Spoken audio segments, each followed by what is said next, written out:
note making, I think sometimes what we do is ki acha toppers ke notes are available in the market, let's get that and we'll be sorted.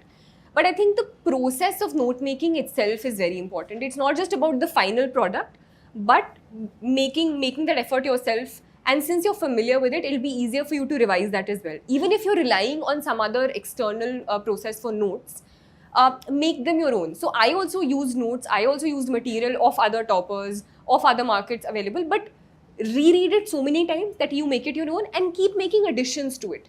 So at any level, any sort of material would be stagnant. So you have to keep on adding to it. So note making, I personally think is important, but note making should not be seen to be a regurgitation of whatever you're reading.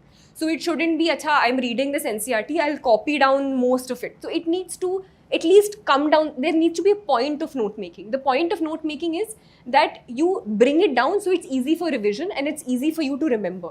So anyone else doesn't need to necessarily understand the notes you're making, but at least you need to understand it. And it doesn't need to be exactly you're using every single article, every single pronoun that was used in the book. Okay? And like it's important also to understand which books you need to make notes of. Say a Lakshmikant, I personally think doesn't need note making because it's already a book meant for the UPSC preparation.